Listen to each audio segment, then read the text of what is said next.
এটা কিন্তু আমার গাভীর মধ্যে একটা ফ্রিজিয়ান অস্ট্রাল জাতের একটা গাভী। এটা কিন্তু আমি আমার নিজস্ব পালের একটা গাভী। এই পাশে যেটা দেখতে পাচ্ছেন এটা কিন্তু আমার কিনা। এটা আমি কিনেছি সেই সময় 50,000 টাকা দিয়ে।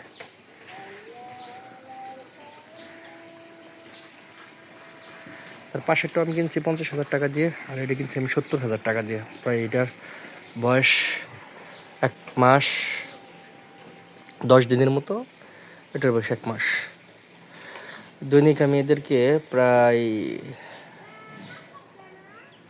সকাল বিকাল 3 কেজি দানাদার খাদ্য দিই লিটারে।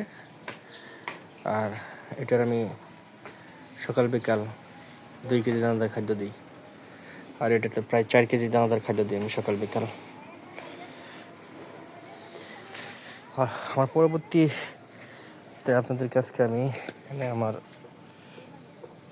সেই গত বছর যে আমি পেঁপেডা গাছটা লাগিয়েছিলাম, এটা কিন্তু আলহামদুলিল্লাহ এবার কিন্তু পেঁপে গাছে চলে আসছে।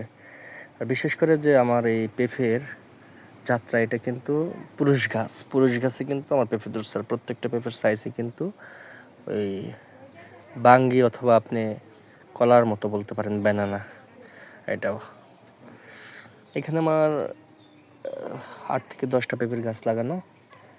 পাশে আমি থাই নারিকেল গাছ লাগিয়েছি। এটা আমার নতুন বাড়ি, আরও দেখাচ্ছি আপনাদেরকে, দেখাই। আর আমার সুবিধা হয়েছে, আমার বাড়িটা নদীর পাড়ে হওয়ানে সুবিধা হয়েছে। এটাও একটা নারিকেল গাছ, থাই 12 মাসি নারিকেল গাছ। এটা হামরোপালি গাছ, রূপালি গাছ। আর হলো সবেদা গাছ। অলরেডি কিন্তু এখানে কিন্তু গত বছর যে গাছের সবেদা কিন্তু ইনশাল্লাহ ধরছে, 12 মাসি সবেদা। এই যে আবার সবেদা চলে আসছে, দেখেন সবেদা, দেখেন সবেদা, সবেদা অলরেডি ধরে ফেলছে। এটা কিন্তু সবেদা, এই যে সবেদা, এটাও সবেদা, এটাও সবেদা। এগুলো সবই 12 মাসি গাছ। আবার এই যে ফুল আসছে গাছে।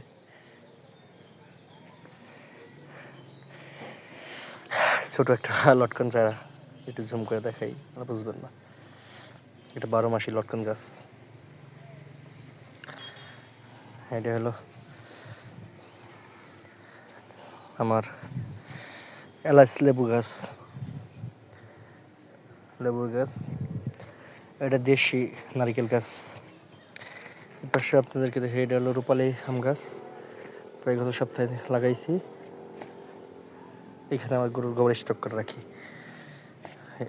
এটাও এলাচ লেবুর গাছ।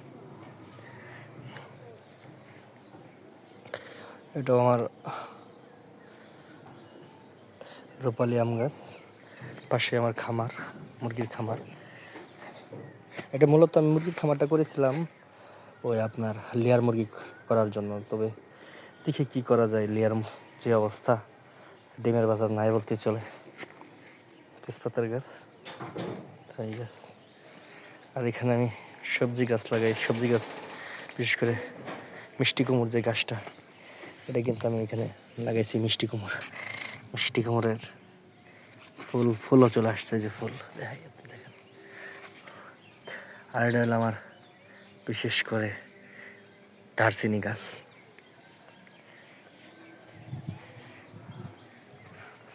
মোটামুটি সব গাছই আছে আমাদের এখানে।